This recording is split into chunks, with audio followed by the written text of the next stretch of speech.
Hello students, NCERT maths class 9th में आप सभी का स्वागत है। आज हम लोग प्रश्नावली 2.5 में प्रश्न क्रमांक 1 का तीसरा प्रश्न करेंगे। इसके पहले हम लोग पहला और दूसरा प्रश्न अच्छे से समझ चुके हैं और शब्द समीकरण भी देख चुके हैं और कैसे हम इन सवालों का क्या पैटर्न है ये भी जान चुके हैं। तो आइए अब हम तीसरा प्रश्न करते हैं। तो इसे अलग से लिखते हैं। तो यहाँ पे हमने सबसे पहले तीसरा प्रश्न लिख लिया। अब इसमें यदि आप ध्यान से देखें तो पहला पद और पहला पद समान है लेकिन दूसरा पद अलग अलग है। तो पहला पद जो समान होता है उसे हम x मानते हैं और जो दूसरा पद अलग अलग होता है उन्हें a और b मानते हैं। तो हम इसी तरीके से करेंगे। तो यहाँ पे हम लिखेंगे माना जो समान है उसे हम x मान लेते हैं। तो x बराबर क्या है, यहाँ भी 3x है, यहाँ भी, तो ये समान है ना, तो 3x होगा x का मान।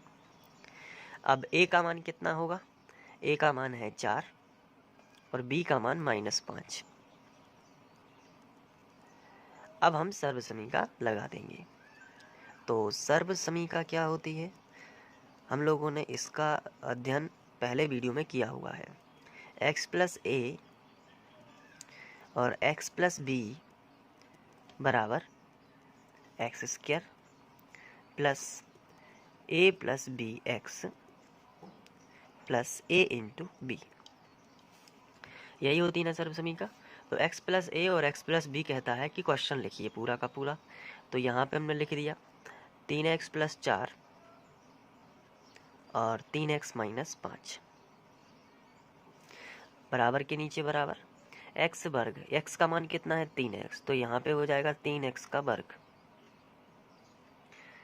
प्लस है तो प्लस a प्लस बी, यानी कि a और b को जोड़ना है। तो 4 a की जगह पर आएगा 4 प्लस b है लेकिन b का मान माइनस है तो प्लस माइनस का माइनस होगा पहले, और b की जगह पर हम 5 लिख देंगे और इंटू x की जगह पर x का मान क्या है 3x plus a into B, a का मान कितना है 4 और b का मान कितना है -5, ये रख दिया। चलिए अब आगे बढ़ते हैं। तो इसको हम ज्यों का त्यों लिखेंगे, जो कि है 3x प्लस 4 और 3x माइनस 5 बराबर 3x के ऊपर वर्ग है। इसका मतलब ये होगा कि 3x को हम 2 बार लिखेंगे, 3x गुणित 3x। तो संख्या का संख्या में करेंगे पहले 3 तिरका 9 और x का x में करेंगे तो हो जाएगा x वर्ग। तो इसका आंसर कितना आएगा 9x वर्ग। अब माइनस का 5 है और प्लस का 4 है तो माइनस का 1 ज़्यादा है। तो यहाँ पे देखिए ब्रैकेट में बचेगा -1 यहाँ पे और उसका गुणा होगा 3x में। तो 3x से कम 3x, लेकिन वो भी किसके आएंगे, माइनस के। तो यहाँ पे -3x और a इंटू बी, बी का मान कितना है -5, यहाँ पे मैंने माइनस नहीं लिखा है तो ये माइनस लिखना चाहिए। तो 5 के 20, लेकिन किसका, माइनस का 20। तो इस तरीके से ये तीसरा क्वेश्चन सॉल्व होगा। आइए अब हम चौथा क्वेश्चन सॉल्व करते हैं। अब चौथे क्वेश्चन का यदि पैटर्न देखा जाए ध्यान से, तो इसमें पहला पद आपको समान दिखेगा लेकिन जो दूसरा पद है वो आपको अलग अलग दिखेगा। अलग अलग का मतलब ये है, यहाँ पे है तो 3/2 लेकिन ये प्लस का है, ये माइनस का है। तो इसमें हम ये बोल सकते हैं कि ये अलग अलग नहीं है, ये समान ही है। तो इसको कैसे सिद्ध करेंगे, तो इसका सीधा सा जवाब है कि ये दूसरे पैटर्न के अंतर्गत चला जाएगा। अब दूसरा पैटर्न क्या होता है कि जिसमें पहली संख्या और दूसरी संख्या दोनों ही समान हो लेकिन उनके चिन्ह अलग अलग हो। पहली संख्या और दूसरी संख्या दोनों समान हो लेकिन उनके चिन्ह कैसे हों, अलग अलग हों। तो इसको पहले हम ज्यों कहते हो लिख लेते हैं।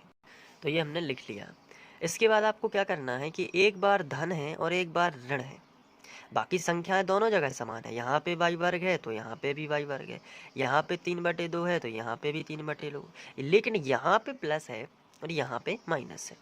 तो कैसे करेंगे, तो इसको करने का तरीका ये है कि पहली संख्या का वर्ग और दूसरी संख्या, क्योंकि सर्व समीका जो होती है वो यहाँ पे ये वाली लग रही है, a प्लस बी और a माइनस बी का होता है a वर्ग माइनस बी वर्ग, इसलिए यहाँ पे भी a बराबर होगा y वर्ग और b बराबर होगा 3/2। अलग अलग है ना, यहाँ पे ये कौन सा पैटर्न है जिसमें पहली संख्या और दूसरी संख्या दोनों समान है, केवल चिन्ह अलग अलग हैं, तो इसको a मान लेंगे और इसको b, तो a प्लस b और a माइनस b हो जाएगा। इसको शॉर्ट में ऐसा भी समझ सकते हैं कि अगर दोनों संख्याएं दोनों कोष्टक की समान है, केवल चिन्ह अलग अलग हैं, तो पहली संख्या का वर्ग कर दीजिए माइनस दूसरी संख्या का वर्ग कर दीजिए। तो यहाँ पे हम सर्व समीका लिखेंगे, थोड़ा यहाँ पे डिटेल से समझ लेते हैं। पहले सर्व समीका क्या होगी, a plus b a minus b बराबर होता क्या है, a वर्ग माइनस b वर्ग। ये सर्व समीका लगेगी। इसको थोड़ा आपको ध्यान रखना है कि कौन सा पैटर्न है ये। a प्लस b यानी y वर्ग प्लस 3/2 और a माइनस b यानी कि y वर्ग माइनस 3/2 बराबर a वर्ग। a का मान कितना है, y वर्ग, तो y वर्ग a का मान है लेकिन उसका भी वर्ग है, तो यहाँ पे a का वर्ग अब होगा a का वर्ग, क्योंकि a का मान तो y वर्ग है, इसे a माना है, इसे b माना है, तो a का मान तो y वर्ग है लेकिन उस पर भी वर्ग लगा दिया माइनस b का मान कितना है 3/2, तो यहाँ पे b का मान रखा 3/2 और उस पर भी हमने क्या कर दिया, वर्ग लगा दिया।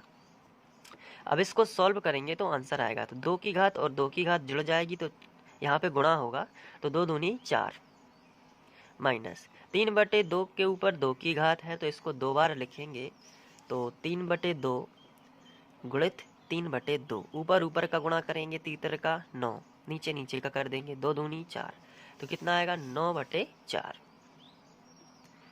तो यही आंसर आ जाएगा। तो आपको एक बात याद रखनी है कि जब दोनों संख्याएं दोनों कोष्टक की समान हो, केवल उनके चिन्ह अलग अलग हो। यहाँ पे क्या था, पहले क्वेश्चन में 1 से लेके 3 तक का क्वेश्चन का जो पैटर्न है वो अलग है।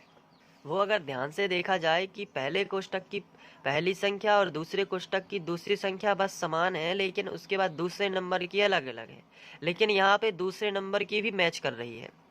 यहाँ पे देखिए 3x, यहाँ पे चौथे क्वेश्चन में पहले नंबर की भी संख्या समान है और दूसरे नंबर की भी संख्या समान है, तो इसमें क्या होगा, दोनों समान संख्याएं हैं लेकिन केवल चिन्ह अलग अलग हैं। यहाँ पे भी समान ही संख्याएं हैं, केवल चिन्ह अलग अलग है। जब हम इसको अभी करने वाले हैं तो ये भी उसी तरीके से होगा जैसे कि चौथा प्रश्न हुआ था। तो जब समान संख्याएं हैं और चिन्ह अलग अलग हैं तो a वर्ग माइनस b वर्ग हो जाएगा। चलिए 5वां क्वेश्चन करते हैं। तो सबसे पहले आपको यहाँ पे क्या करना है कि a बराबर मानना है 3 और b बराबर आपको मान लेना है 2x। तो a और b अलग अलग हैं, क्योंकि यहाँ पे ऐसा इसलिए है क्योंकि दोनों संख्याओं दोनों कोष्टकों की संख्याओं में कोई अंतर नहीं, केवल प्लस माइनस का फर्क है, तो a माइनस b और a प्लस b हो जाएगा। तो सर्व समीकरण लगेगी a माइनस b और a प्लस b, चाहे आप प्लस आगे लिख दीजिए चाहे माइनस, उससे कोई फर्क नहीं पड़ता, उसका आंसर आता है a वर्ग माइनस b वर्ग। तो a का मान कितना है 3, तो 3 का वर्ग हो जाएगा, और b का मान कितना है 2x, 2x का कितना हो जाएगा वर्ग। तो 3 का वर्ग होता है 9 और 2x का वर्ग हो जाएगा 4x वर्ग। क्यों, क्योंकि 2x गुणित 2x करना है, तो संख्या का संख्या में करोगे 2 दूनी 4, x का x में तो x स्क्वायर, तो ये हो जाएगा 9 माइनस 4x वर्ग, ये आंसर हो जाएगा। और यहाँ पे आप क्वेश्चन ही लिख सकते हैं। तो यहाँ पे प्रश्न क्रमांक 1 समाप्त होता है।